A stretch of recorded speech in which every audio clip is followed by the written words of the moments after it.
皆さんこんにちは。限界一人暮らしでも車遊びがしたい男よくです。突然ですが皆さん、ロードスターがウインクしていたり半面になっている写真見たことありませんか？これってどうやるのって思う方も多いかと思います。今回はロードスターをウインクさせたり半面にするやり方を紹介していきたいと思います。はい、実際半面にしたりウインクにするのって難しいんじゃないかと思う方もいるかもしれませんが、非常に簡単です。まずボンネットを開けるとこちらにヒューズボックスがあります。このヒューズボックスをまずは外します。こんな感じで、爪で引っかかってるだけですので簡単に開けることができます。はい、そしてヒューズボックスを上から見てですね、こちらですね、こちらの 30A のヒューズがリトラクタブルのヒューズになっておりますので、これを外します。上に引き抜くだけで簡単に取れます。ではそしたらですね、リトラクタブルの上のところにこういったパーツがついております。これが手動でリトラクタブルを開閉するレバーのカバーになっておりますので、これを外します。上からはまっているだけですので抜けば簡単に取れます。そして、この赤いつまみに矢印が書いてありますので、矢印の方向に回していくとリトラクタブルが上がってきます。こんな感じですね。半面にするんだったらこれぐらいで止めておきましょう。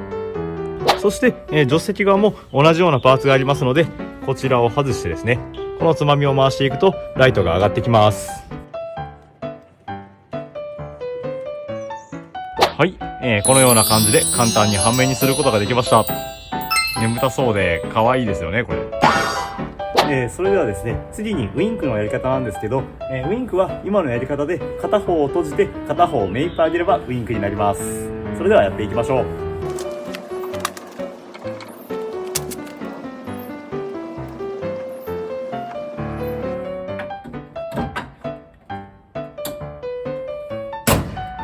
はい、いかがでしょうか。可愛いでしょ。まあね、ロードスターの写真を撮るときなんかに、こうやってしてウインクさせたり半面にさせたりすると個性的な写真が撮れて面白いかと思います。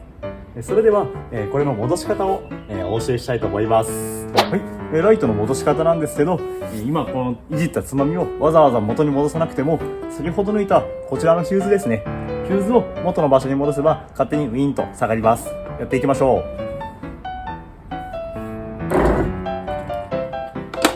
こんな感じですね。これで問題なく作業が終わりました。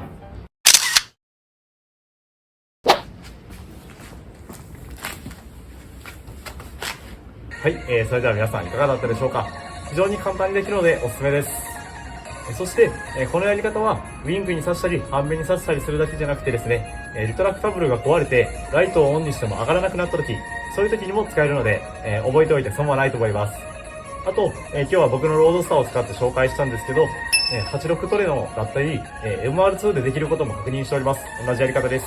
リトラクタブルの車に乗っている方は一度やってみても面白いのかなとは思います。最後まで動画のご視聴ありがとうございました。この動画が面白いと思ったら高評価、チャンネル登録よろしくお願いします。あと、SNS もいろいろやっておりますので、そちらの方もチェックしていただけると嬉しいです。それではまた次回の動画でお会いしましょう。じゃあな。